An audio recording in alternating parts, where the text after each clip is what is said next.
గాంధీ విగ్రహం పేరుతో పేదల ఇళ్లను కూల్చడం దుర్మార్గమని మండిపడ్డారు కేంద్ర మంత్రి బండి సంజయ్. కామారెడ్డి బాన్సువాడ బాధిత కుటుంబాలను పరామర్శించారు బండి సంజయ్.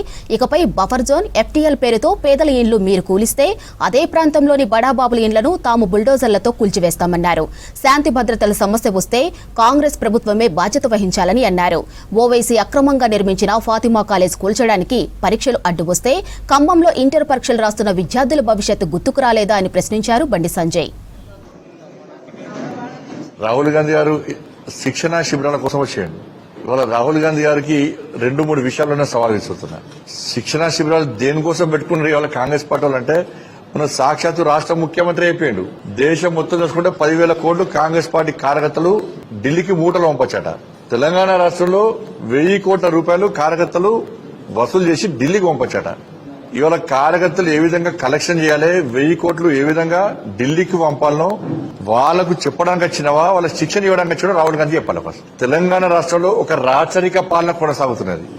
ఒకవైపు ఇండ్లను కూల్చడం, ఇంకోవైపు దేవాలయాలను కూల్చడం.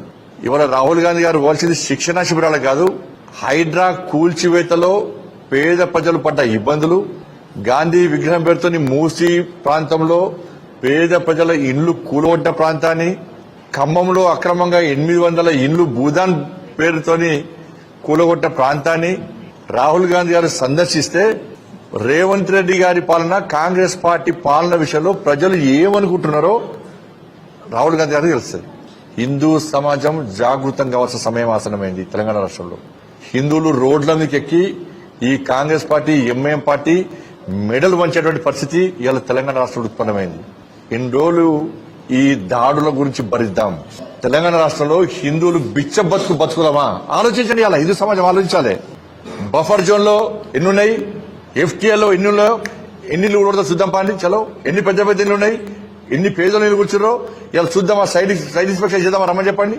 కాంగ్రెస్ పార్టీ రమ్మని చెప్పండి. వాళ్ళ మూసీ పేరుతోని గాంధీ విగ్రహం పెడతామని చెప్పి పేదోళ్ళు ఇల్లు కూల్చేస్తే సోషల్ మీడియాలో ఎంత ఏడుస్తున్నాడు బాబు వాళ్ళు. ఇంకా గాంధీ మాత్రం ఆ రోజు కాంగ్రెస్ పార్టీ యొక్క మూర్ఖత్వం ఆ రోజు గ్రహించే స్వాతంత్ర్యం వచ్చిన తర్వాత కాంగ్రెస్ పార్టీ రద్దు చేయాలని భావించండి. ఇలా గాంధీ ఆత్మకు శోభిస్తుంది. వాళ్ళ పేదల కోసం అంటాడు గాంధీ మహాత్ముడు. అటువంటి గాంధీ విగ్రహం పేరు చెప్పి ఇలా పేదోళ్ళ ఇల్లు కూల్చేస్తే మేము గుజరాత్ లో సర్దార్ పటేల్ విగ్రహం పెట్టినాం. ప్రపంచమంతా అబ్బురపరిచారు.